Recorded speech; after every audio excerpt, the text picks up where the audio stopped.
teleconference Monday, I mistakenly, it sounded like I was asking about Syracuse specifically, but you're talking about Marcus being more effective inside the arc this year, just in general. For a guy with his frame, what are the keys for him to be able to get into those gaps and do that?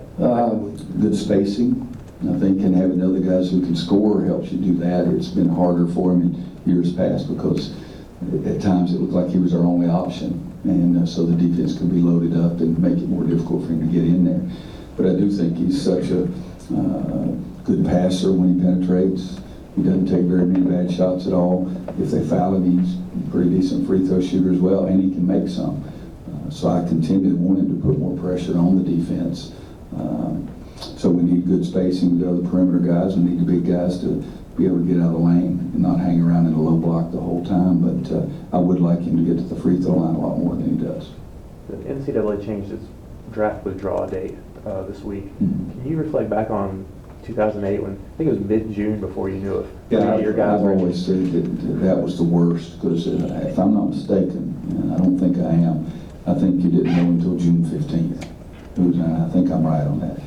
And that was, everybody's got enough time then. And I'm sort of in the middle. Some guys will say, well, football players have 6 days, something like that. And then basketball players use 3 years and 17 days and all this kind of stuff. So there's got to be a better balance in there. And I think that this calendar will address that. I think it helps the kids more.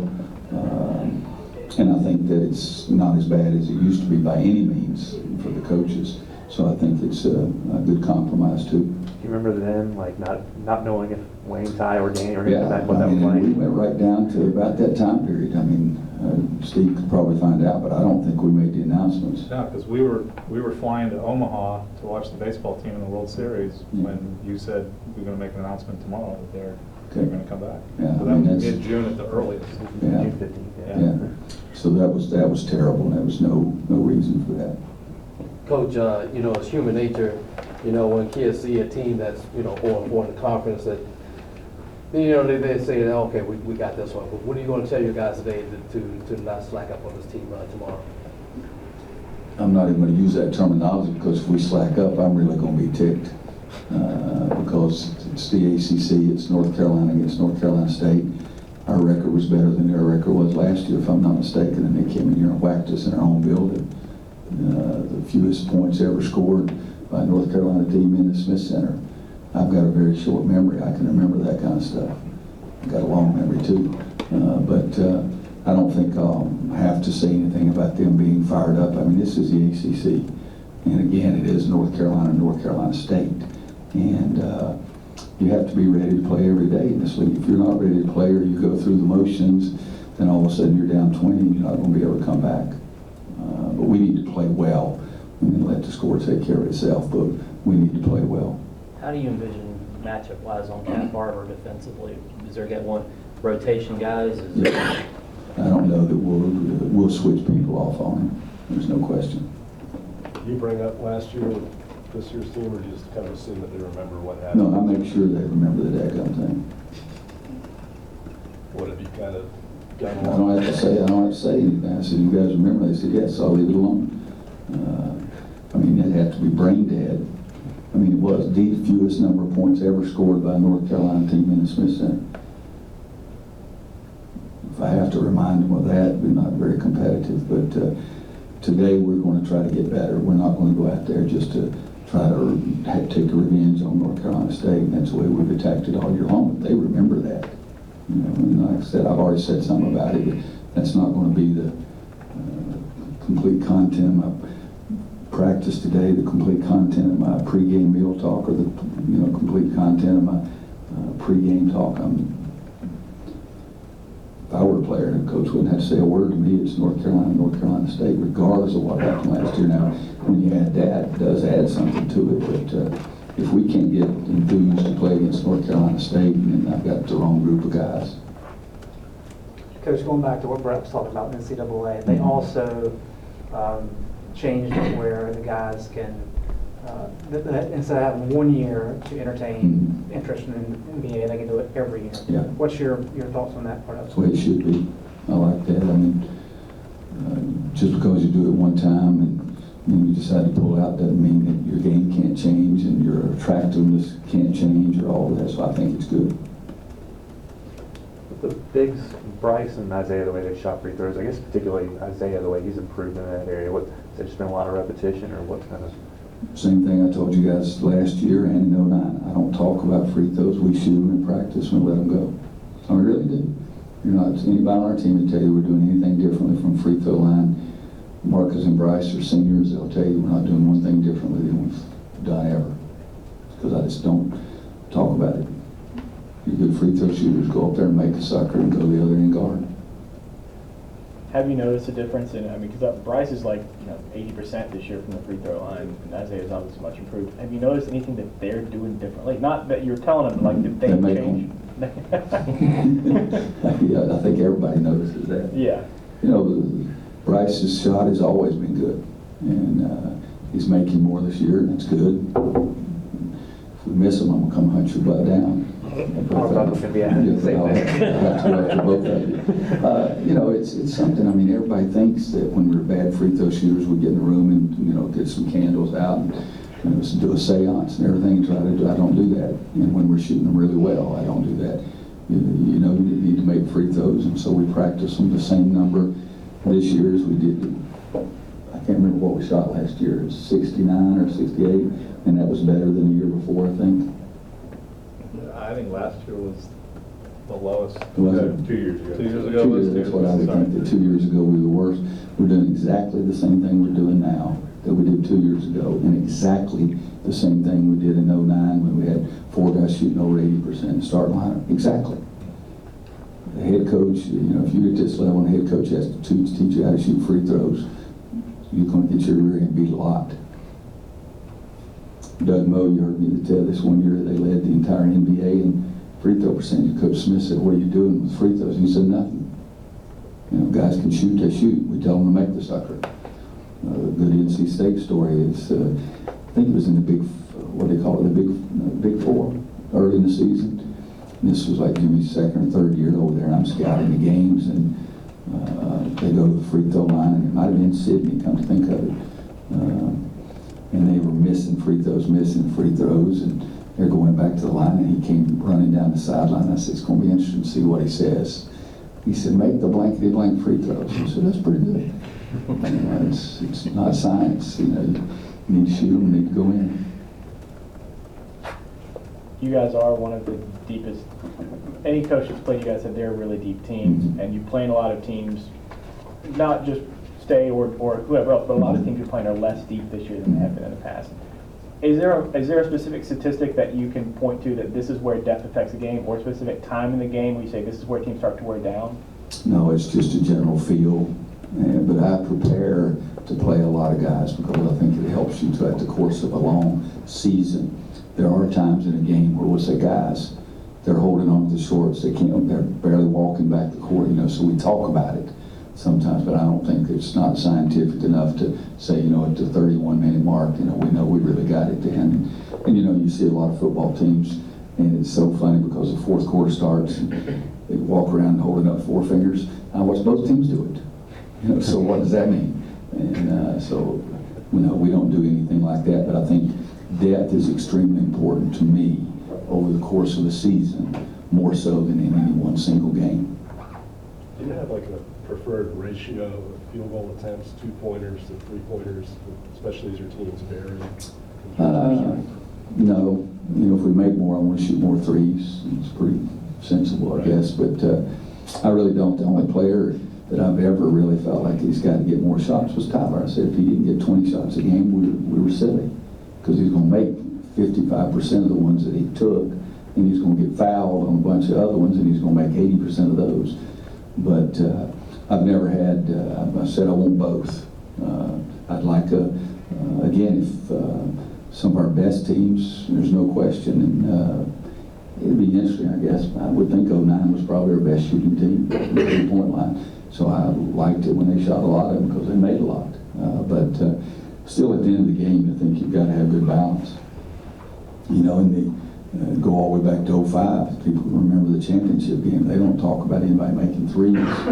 They talk about Sean May fouling out Illinois center, and the backup had 4 fouls. That's what they talk about. So I think you got to have a mixture, but I don't put a specific number on Do you think your offense is maybe more diverse in the sense that, you've gone small, you can go 3-point or big? It seems like you have a lot of parts, and the way they're playing, it seems like you can be effective in a lot of different ways this year, maybe more than it. some More than years. have last few years, yeah. 09 with late game situation, we'd put Danny in the 4 spot, bring Bobby in, give us another ball handler, and all of them good free throw shooters. So we did that some then. But no, I think it's more versatile than it's been the last couple of years for sure. Coach, when you look at Cat Barber, it seems like he's a one-man gang over there. What have you seen when you scouted him last year to this year now? I think it started last year before the end of the season. I thought he was terrific here against us last year. And I thought at the end of the season, from my viewpoint, from 30 miles away, I thought he played much better the last 15 games than he did at the start of the season. So I think it was a carryover to this year. He's extremely confident. There's no question that's got to be an emphasis of our defense. How are we going to try to cut his percentage down, not let him shoot 15 free throws and all that kind of stuff. But I tell you, their rebounding is something else too. I mean, Abu the other night against Florida State looked like he'd shoot it and miss it. Somebody else would shoot it, he'd get it. I mean, he just dominated the backboards, and they didn't even count all the ones he was tipping it to keep it alive that somebody else may have gotten. So it's not just Cat, but Cat has got to be the number one emphasis because he's productive. But they talk about Abu and they talk about their, if I'm not mistaken, and you guys have the stats, I think they're the number one offensive rebounding team in the ACC. So we got to do a good job. That's the second emphasis for us. And then Martin and Rowan, I didn't want to say Rowan and Martin. Martin and Rowan, I think, really make a lot of threes. And so we've got to make sure that we guard them out there as well. BJ, Donikin was really good last year, just gumming up everything in that game here. Are you guys better suited to, or is there a way that you guys can attack him? Because he's been, a pretty good defensive player so far this year. And No, he's really good defensively. Does a great job protecting the rim. I think he's leading the ACC in block shots. He's got a long wingspan. He's got good timing. But what we want to do is we still have to attack inside. That's just who we are. We've got to try to attack inside and see if we can get the other team's big guys in foul trouble. I think that's one of those, not necessarily the most important. I don't know if there is one. I always think rebounding is. But I think getting to the free throw line and getting the other team in foul trouble is right up there with us. So we do have to try to attack him, yes. Is there anything more priority-wise with that when you're dealing with a team that's basically playing a 7-man rotation? No, Foul trouble part of it. yeah, I think, well, it's definitely more important because they may not have anybody else to bring in that's as effective as those guys that are playing all the minutes. But we do that if we're playing a team that's got 12 guys, because I just think that's most, like I said, one of the most important factors in the game. Roy, based on what you saw out of Clemson in the film and non-conference play and what they did here in terms of the second half coming back and just kind of staying around in the game, is there anything that you saw that kind of is blended to what they're doing now, the role that they're on now? I think, and I said this before we played them, that they have more perimeter scoring. Hall, I'm sure his name was Hall, I'm losing his first name, but played for him at the point, was really good defensively in distributing the ball and really caused teams problems. But he didn't make as many threes. And now all their guys on the perimeter can shoot the 3-point shot, so you have to go out and guard them. And that gives Noko and those other guys more space inside. They still guard extremely well, like Clemson's teams always do, but they have more firepower. And I think that those guys are confident. I mean, I forget who it was now, they beat somebody the other day and Roper had 2 points. And so they're just a better team, but they do have more firepower from the perimeter. Anybody else? Okay, Yeah, we'll get thanks, guys.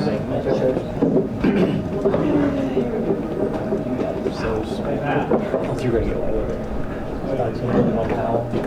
What? The free throw, isn't it? It would remind you of last year's game and the Smithson record for fewest points by UNC team. How has he brought that up? How has he discussed that with you guys? Well, he definitely let us know that multiple times during practice yesterday. So I don't know what he told you guys, but at practice he told us a bunch. And, I'm sure it'll be reiterated 4 or 5 more times today. I kind of forgot that it was the fewest points scored in the Smith Center. It was like 40-something. 46. Yeah, so we're aware of that. We're aware of how we played last year and how we, got outplayed in all aspects of the game. But that was last year, and this year's another opportunity for us. He seemed a little bit irritated talking about it to us. I mean, was that the tone he took with you guys? Yeah, like he wasn't even yelling. It was just like frustration and kind of, you could tell it just bothered him to even bring it up. And that's kind of, we're going to try to use that as fuel and not let that happen again. We have every reason to play just as hard as them. They're looking for the first ACC win, and we want to, stay on top of the league. So, I hope last year is completely out of the book, and it's just a new opportunity. So what kind of stuff was he saying to y'all? You could just describe a couple of the sayings that you repeated maybe, or how did he bring it up? The reminders. Oh, well, he didn't have to get, very fancy or, delicate with his words. He just said, you guys, if I remember correctly last year, they beat us this score. Or if I remember, they came in here and they beat, they beat our butt, stuff like that. Just very straightforward and, as a matter of fact. And with a little sarcasm like that too, which kind of hurts more when you're having to run and play during practice. But, he's fired up, and I think we are too. Well, he had made it sound like he had just sort of reminded you guys, and do you remember? Yes, and he shouldn't have to go beyond that. Y'all should remember, but it sounds like he's been way more intense with it than he was telling us. Yeah, like I said, he's given us a few reminders, and I'm sure we'll get a few more between now and noon tomorrow. So, yeah. Does he need to? Do guys talk about the way it went last year? The fact that, it wasn't just you lost, but, you couldn't score. Mm-hmm. Yeah, we remember. I remember the game. Definitely wasn't one of my brighter games as an individual. And then our team didn't play very well either. So we didn't need a whole bunch of reminding, but, it doesn't hurt to kind of rub it in as we're getting prepared, hopefully motivate us a little bit more. You touched on being a more dangerous scorer inside the arc, talking about what Raymond and Ty did. Can you expand on that a little bit more, of just maybe they have a little bit more physicality than you do as a player, of how you're able to kind of go about trying to do that? Yeah, well, a lot of teams like to take away my ability to shoot the three. Using last game kind of as an anomaly because they play zone and I couldn't buy a basket. But I've been trying to attack closeouts more and, run a little bit better in transition just to vary my shots, because I feel like I'm a good scorer from 2-point range, but a lot of times I allow myself to get caught outside the 3-point line a lot, kind of drifting around and settling for threes. And Coach has always told me that he wants me to attack and that good things happen when I do, whether I shoot it or kick it out or dump it down to one of the big guys. So I've just tried to be more versatile on the offensive end this year. I haven't seen if you're shooting free throws more often, but I think the percentage is down a little bit, still above 80, but does that nag at you a little bit? Oh, I'm so funked out from the free throw line right now. I didn't shoot it in the Syracuse game, but I feel like I've missed one. I missed one at Florida State, and I missed a couple here and there throughout the year. It's just like, it's always my first one of the 92 that I'll miss. And I'm at like 81% or something, but I feel like I've missed like 15 already this year. But and up until the last couple of games, I've been doing a good job getting to the line more. So hopefully that'll correct itself, and I'll go back up towards the mean of what I've been shooting. When Roy mentioned, Raymond and Ty, have you gone back and watched any film or try to pick, or watch them at all, try to pick things up from things that they did to be able to get in the lane more for yourself? I know you're not exactly the same type of penetrator that they are, but have you been able to look at them and learn anything or take things away? I watched more Raymond than Ty, because Ty just had that burst that I don't think anybody has. I remember when he came back and played pickup, trying to stay in front of him was almost impossible. So it was why would I watch him? That's not me. But Raymond was a little more crafty and more, of an overall offensive threat, in terms of pull-up jump shots and ability to shoot the three, later in his career. And he had the type of weapons around him that I have now, Bryce and Justin and Joel and all those guys on the court. So just learning how to pick your spots and how to use your body to get in the lane. He was a lot stronger than me, but I feel like I can still use my body in a similar way. So I watched a little bit of Ray, but Ty was just a different animal. Yeah. Is there confidence that the players have when you have a team that has 6 guys in double figures that you could have any guy go for 17, and I don't think anybody would be surprised by it on any one night? Is there confidence that guys have from that kind of balance? Yeah, I think we're pretty confident as a team that we're going to get, decent look almost every time down the court on the offensive end. And the ball doesn't stick. No one's selfish, and everyone knows that if a certain guy has it going, it's just going to be their night. No one has to force anything. You kind of just play, and it's a lot better that way. Rather than like trying to get a guy going, you just fall back and play with the flow. While other people have it going, Isaiah and Bryce had it going last game with their high-low. Me and Bryce had it going in Florida State. Other games, Isaiah's come in. He's been the focal guy down low. Joel's had a couple good games, like at Clemson, where he had it going. So, or not at Clemson, here against Clemson. So it's just nice to have that, and I think the whole team is benefiting from that, especially confidence-wise. Is there a feeling, I guess, that you guys can play a lot of different styles in the sense of you could go big, you could go with a smaller lineup, that you have a lot of ways to beat teams as opposed to where, like you said, maybe you have one or two guys that pretty much have to have a great night every night if you have a chance to win? Yeah, I think that's a good thing about this team is we have some small lineups that are really effective.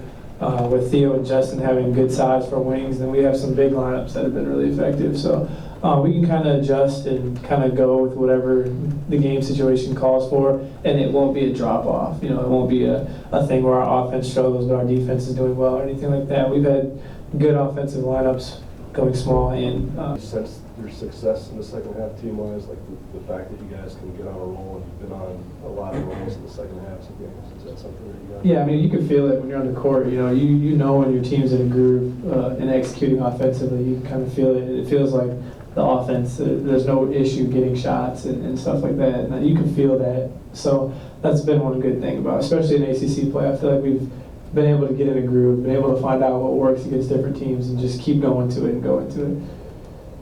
I don't think you're going to be matched up against Cat all the time this game, but you've matched up against him before. I'm curious, he's kind of NC State's biggest weapon. What challenges does he present from a defensive standpoint? Are you going to be telling Joel anything, giving him any tips of how to slow that guy down? Or, I mean, what's it like trying to guard him? Yeah, well, you got to, first of all, he's so quick with the ball. He might be one of the fastest guys with the ball in our league, and he's really good at finishing around the basket, even though he's only like 6'1" or 6'2". So that's a good combination as a guard. If you can get in the paint as much as he does, and also, finish at the rim as well as he does.